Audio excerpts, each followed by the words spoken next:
Hi, and welcome to Stimming and Stilettos with Dr. Tasha. And you guys know I don't scrimp or skimp on our guests. So today we have a great, phenomenal guest. Samantha Gregory is here. And I can't even tell you, I think I'm always excited, but and maybe I'm because I'm the nerdy one who started this whole thing. I Right. get, so I get a sneak peek kind of preview of like who our guests are. Um, and let me tell you, I'm excited. I'm excited for the conversation. I'm excited for you guys to get to know her.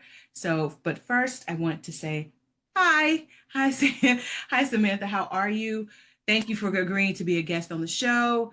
Um, I don't take it lightly. So, just thank you for your time and for agreeing to say, and you said yes. So, Yay. I'm excited to be here, Natasha.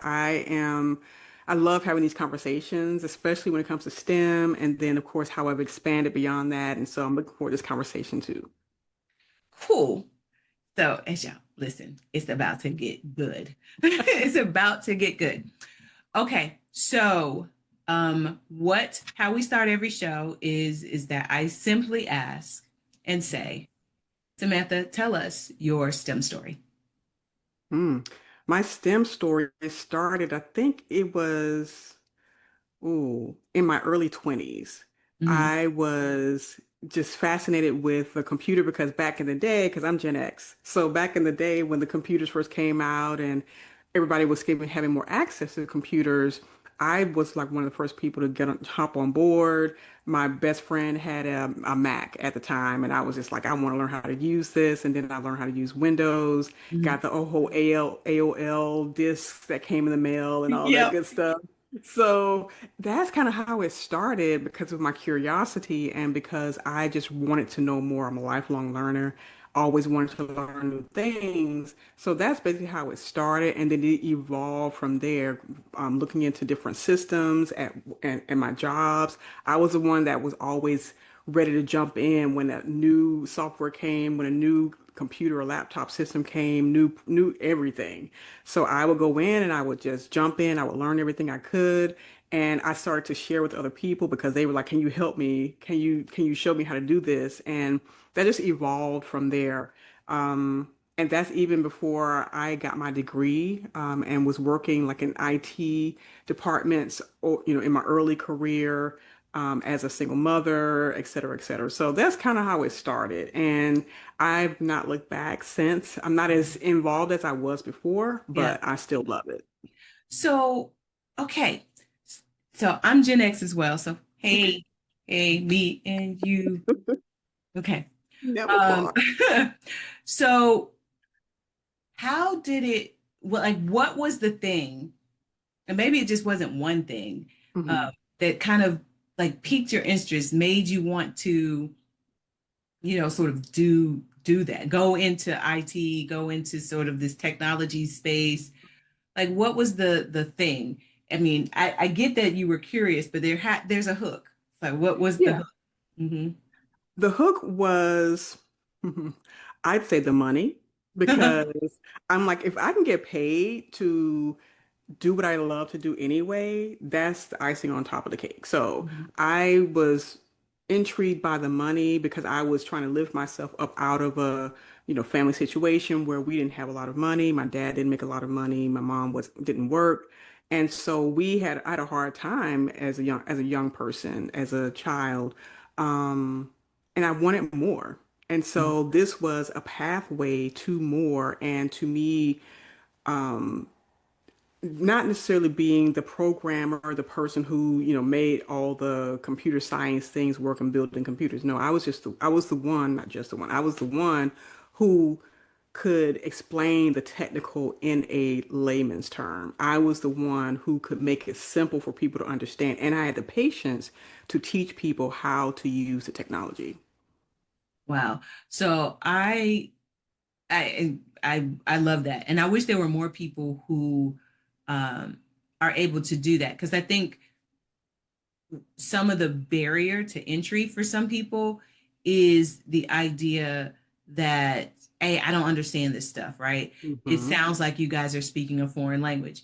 I mean, you Right. are speaking a language, I don't know that it's foreign, but Sure. but you are speaking a language. And if you're going to go into an IT field, the Hmm. language is important. Yeah, And so absolutely. you being able to make it sound like regular English. Right. Translator. I was like the tech translator, as it were. Right, right. I mean, listen, that's a gift. That's the gift that keeps on giving, if you ask me. Hmm. Yeah, absolutely. And it's taken me far being able to do that, being able to not just explain it, but make people have aha moments. A light bulb goes off. They, are thankful that I'm in their presence to be able to be patient enough to help them through processes, through understanding, or whatever they need in order for them to move past that barrier of entry that I don't understand to, okay, I get it now, and I can now move forward successfully, whether it's in my business or my job or whatever it is. Okay. So how long were you actually in the IT field? Mm, I'd say about 20 plus years. Mm. Yeah, So about 20 plus. you have seen, oh my Yes, God, you've seen the elevation. I have. I've seen it and I've been shocked, dismayed, delighted, all the things. I've run the gamut of emotions. Okay, so what shocked you the most?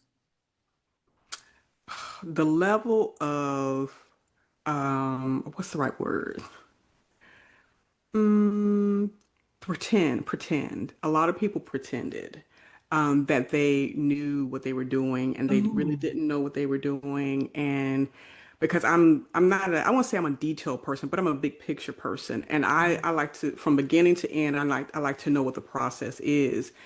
But a lot of people don't care about the process. They only care about promotion. They only care about Mm, looking good. They only care about, getting by or doing the bare minimum. And so that impacts lives, yeah, literally. Because one company I worked for, they literally were the emergency system in your car in case you had a accident or something went wrong. If the software is not working correctly, yeah, then you could cause somebody to lose their life or to get yeah. delayed support and help. So I was really shocked when I saw that and how lackadaisical and nonchalant people were when it came to ensuring that their work was above board and that they Oof. cared about the work that they were doing. Wow. Okay, so that is, I don't know why I'm shocked by that too, because it's almost like, well, that's the culture of corporate America, and Yeah, you know. but But I'm feeling, I think I'm really glad that you said that though, so that people who are listening, the listeners can actually understand that like this is happening everywhere. So it doesn't matter if you are a scientist or you are an engineer or you are in academia or you in Mhm. it's in tech too, Yes, that there seems to be, I want to say, a lack of empathy, like caring for others and yes, understanding that. And not only that, but like the end user, right? yes, We're absolutely. not, I mean, we could be talking about like our coworkers, but we're talking about the end users of the product that you are, or Absolutely. the thing you're working for, right? Or working Right, on.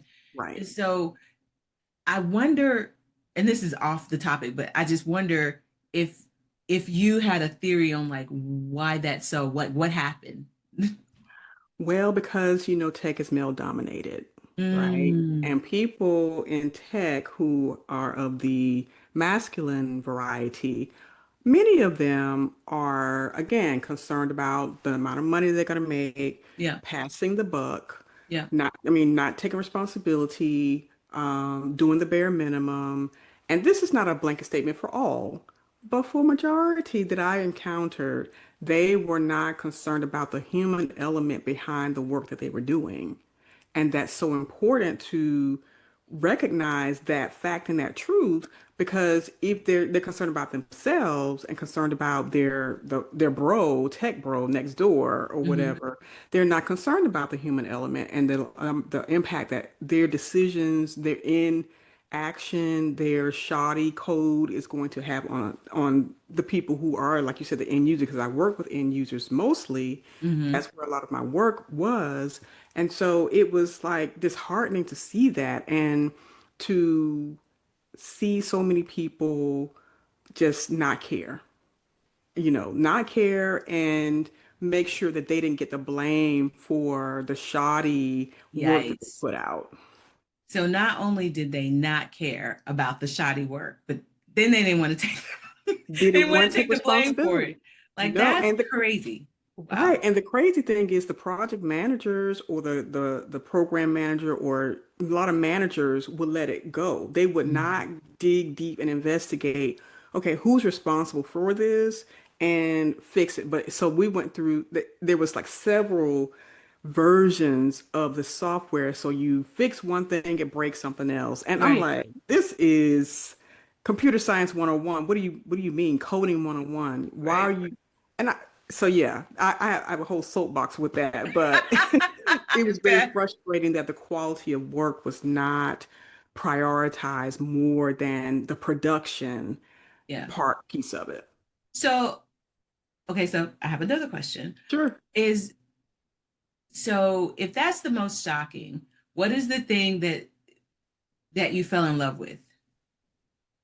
I fell in love with the people that I was teaching because I did a lot of tech training. And I loved when they came to class or they came in a one-on-one and they were like, Samantha, I'm here to learn and I want to understand this because it's important for my job or it's important for me to move forward in this project.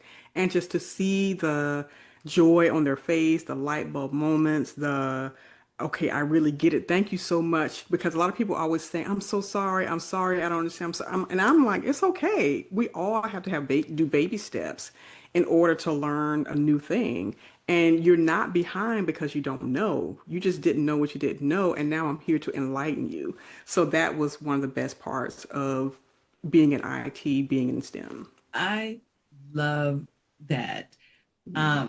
I'm probably gonna steal it, just FYI for Okay, you. sure. Um, I mean, because it's so true. A part of the learning process, and that I am discovering now, is that, and maybe this is a gap between, who's after us, who's after Gen X, millennials, Millennials. millennials, Hmm.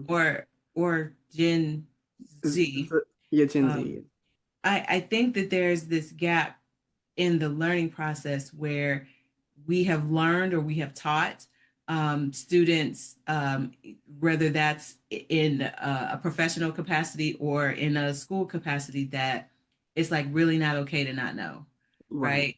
Yeah. Or I don't know if we've taught it or it has been taught by whomever. Right.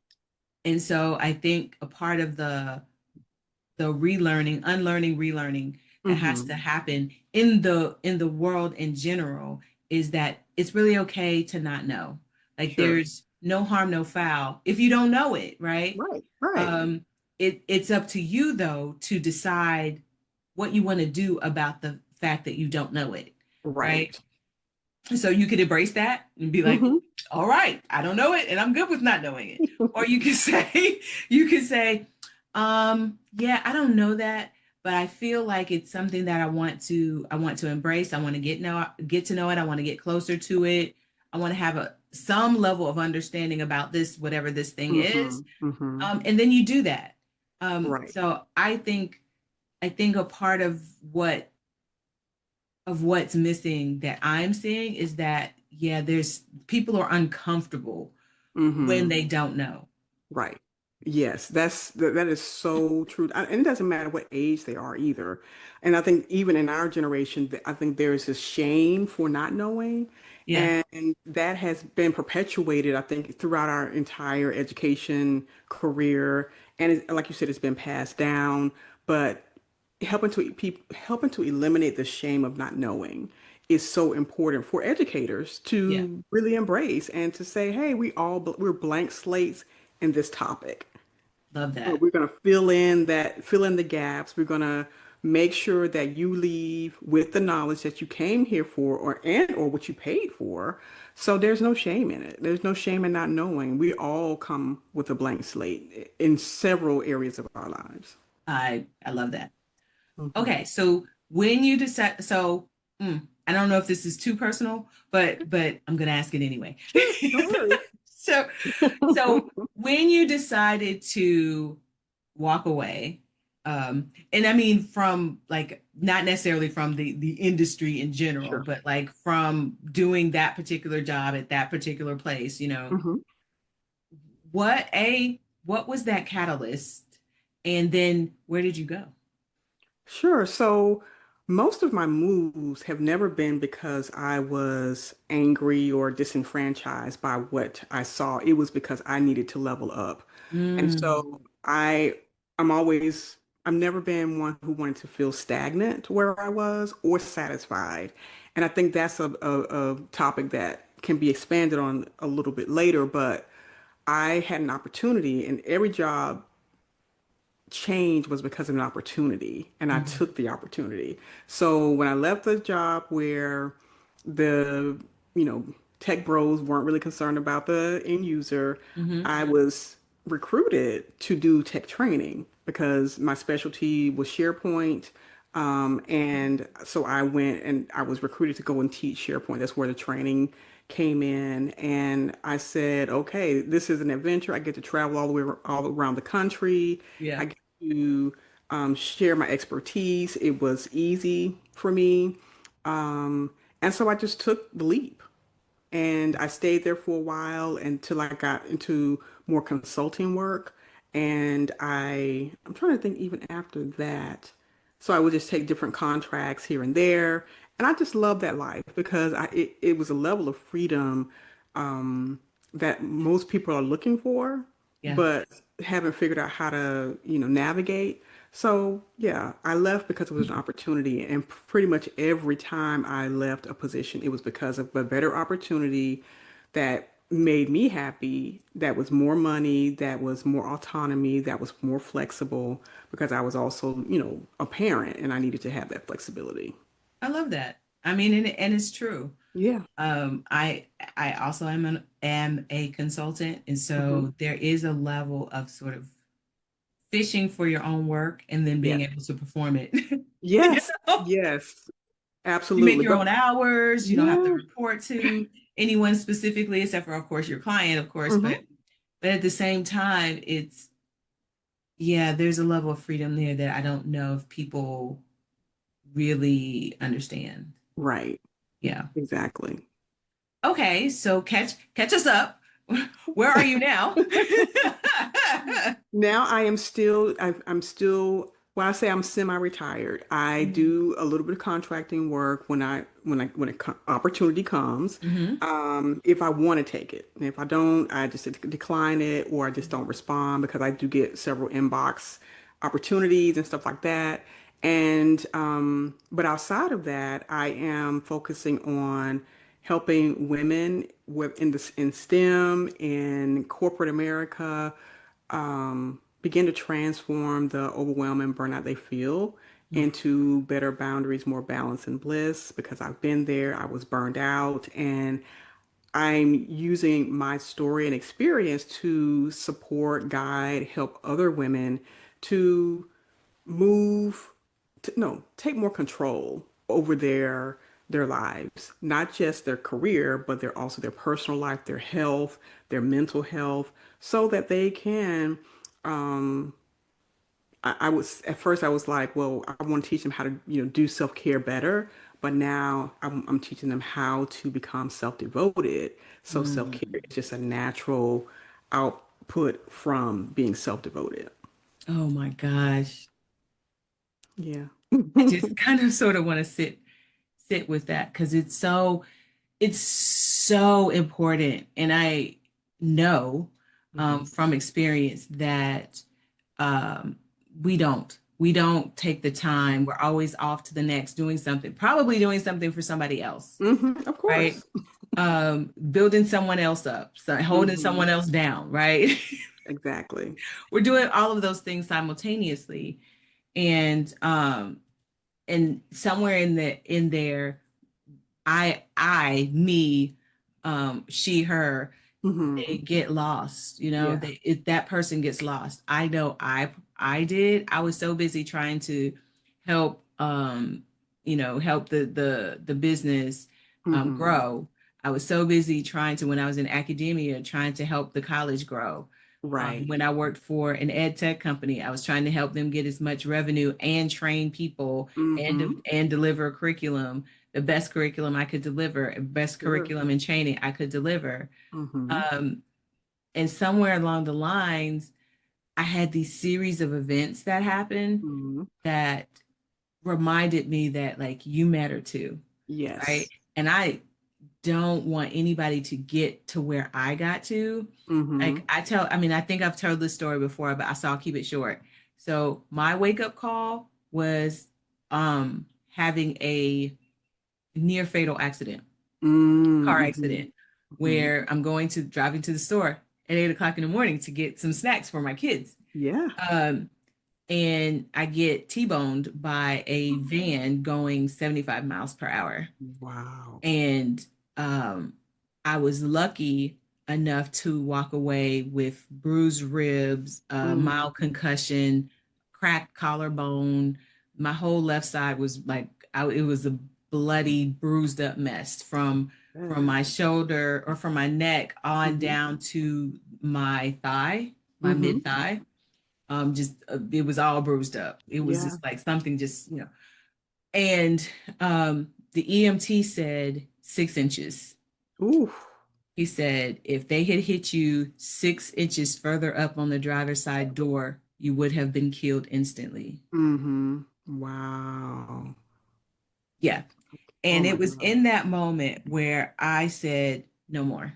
I'm at work at 9:30, 10 o'clock at night. I'm up at 6 a.m. I'm doing all these things for these other people. And then the kicker for me, when it really came home to me, was that when I told people that I had had this accident, people were like, "Oh, I'm glad you're fine.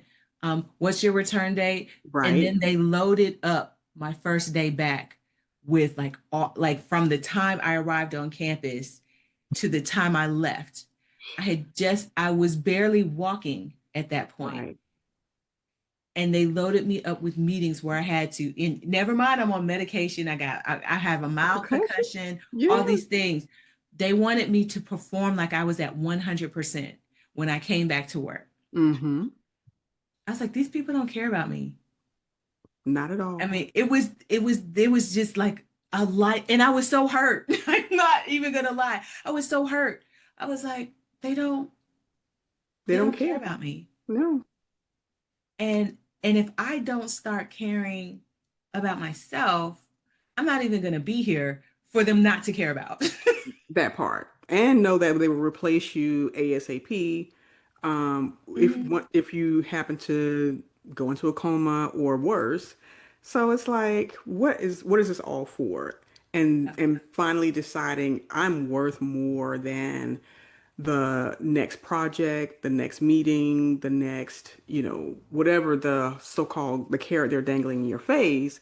And it's like, okay, now I'm choosing me. I'm choosing me. I'm putting myself at the top of the list permanently, and no longer going to allow myself to be devoted, for other people's pleasure, cause, or whatever it may be.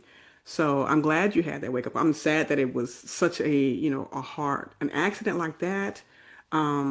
But I think that's what it takes for a lot of us to wake up and pay attention and really be able to see the big picture and see what's really happening, from an observation perspective, and seeing that, hey, life that I'm creating, it's not even for me. Not even for It's me. not for me. It's for everyone else. Well, so question, what do you think? So when you meet with, the women that you meet with, what are you Hmm. hearing as some of their biggest reasons for not taking care of themselves, I guess? Guilt, Ooh. shame. Mm. Societal pressure, family pressure, religious pressure, um, internal pressure because you have been conditioned and programmed for Mhm. so long since you were a child, especially women, especially girls. You know, we put so much pressure on them to be perfect, Yeah, whether yeah, it's how you look, it's in your academics, it's in socially, you must be perfect. And so that is in deeply ingrained in your almost like your DNA because you're carrying it from your mother probably carried it, your grandmother. Everyone is under this pressure to be perfect. And if you don't reach the pinnacle of perfection, then you're driven by shame and guilt and you pressure yourself even more to do what it's impossible to do on your own. yeah, So yeah. that's the main thing I'm hearing and Wow. seeing, and it's really sad. Okay, so I'm a woman. I've newly self-discovered that Sure, I need to sure. care for myself. What is Yeah. the first thing you would tell them to do? I would tell them to just kind of take an audit. You have to Mm-hmm. audit where you are. You have to, this is part of my whole career process, like the big picture. Where are you Mm-hmm. now? Mm-hmm. And then we'll talk about the gaps and where you want to be. So take an audit of all your responsibilities, take an audit of your internal motivation, external motivation, where you're trying to look for validation, where you're trying to look for approval, and then ask yourself, how is it serving me? Because if it's not serving you, if it's not elevating you or expanding you into becoming the best version of yourself with the one person, the woman you dreamed of being, then you can, I don't say, you have my permission to let it go. A lot of times we just need permission to To say let it no go. more. I'm not gonna, Uh-huh. yeah, let it go. This is not serving me. And I think that is the first step is to like really be honest about where you are, hence the audit. So that's the first step I would say to take. And then also give yourself grace because all the pressure you put on yourself, all the judging that we do for on ourselves, it is the thing that holds us down and blocks us from the progress that we want to make.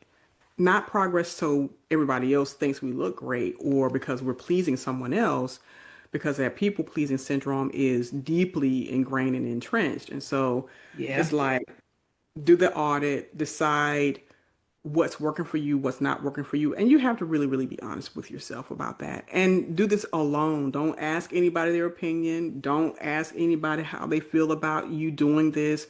This is a personal, private moment that you need to take for yourself.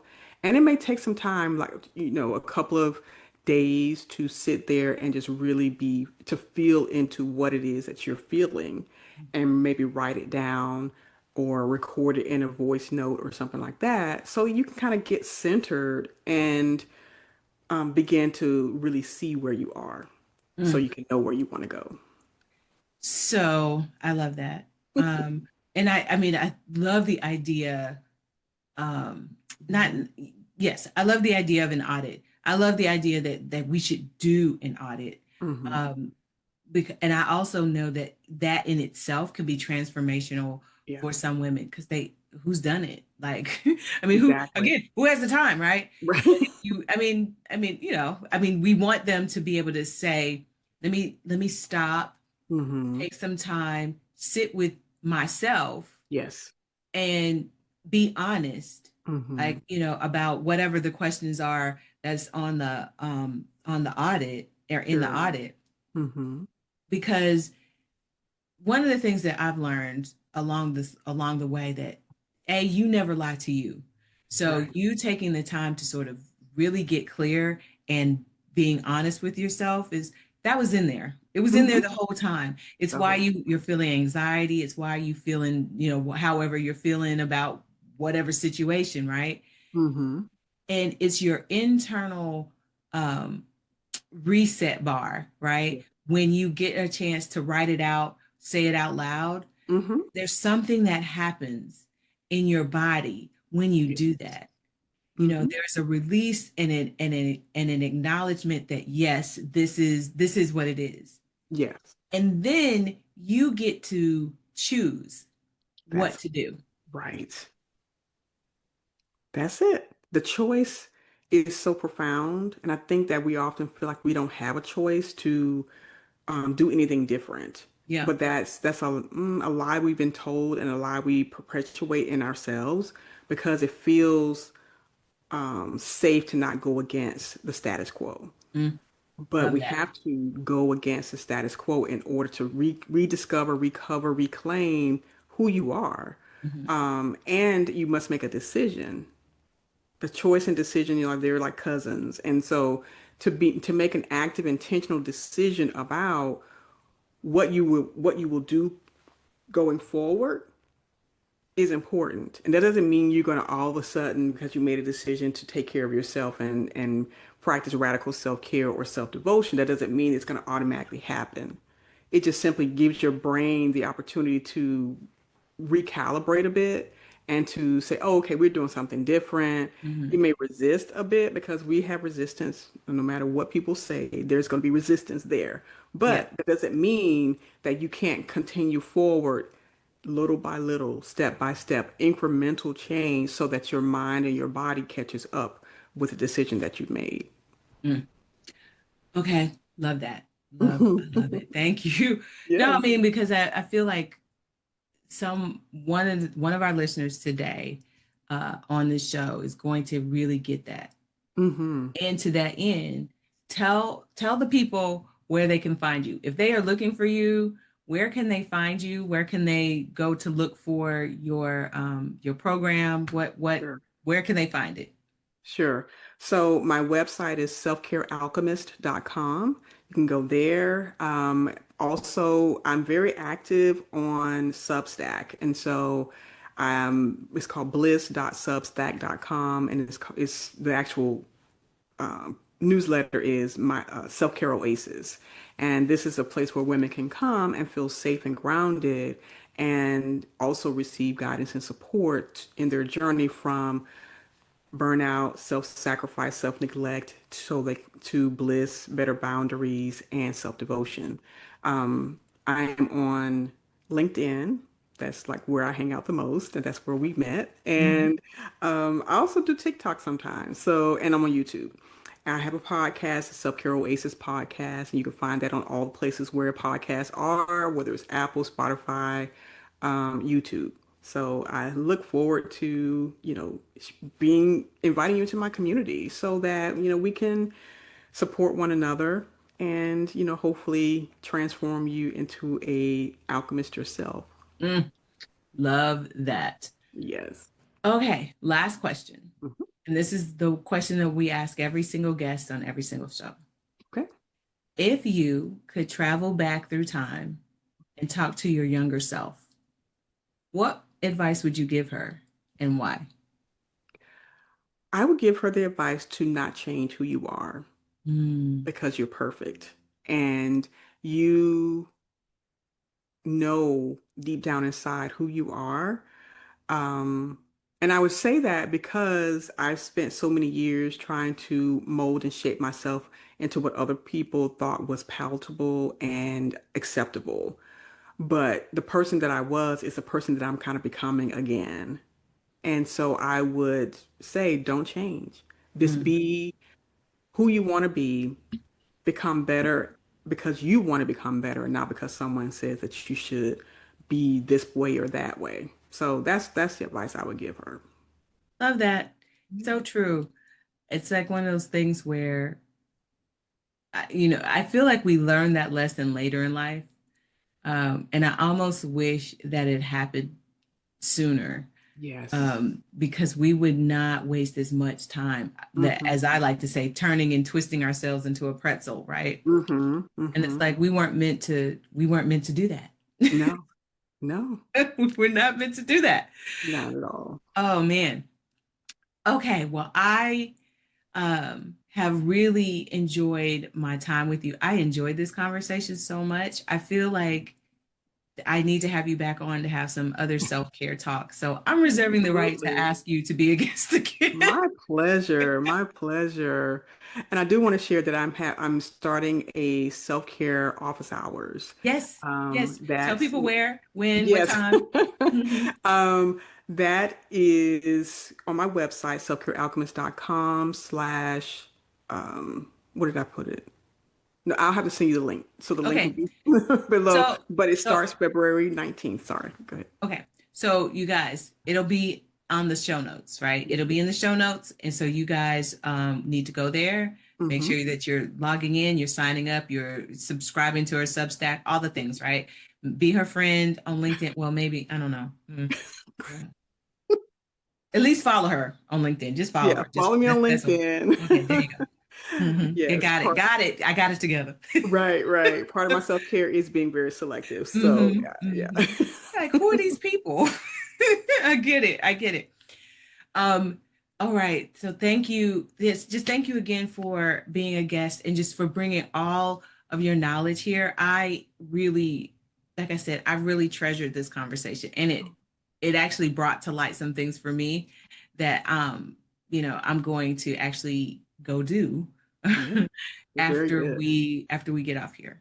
Thank you. Absolutely. It's been my pleasure. Thank you so much for allowing me to be here and have the conversation and to especially help women in STEM to recognize that you can pivot, you can shift, and but you must prioritize yourself first. Mm, love. I've got no words. All right, you guys. That concludes today's episode of Stimming in Stiletto. And as I say to you guys, please be well and keep yourselves safe.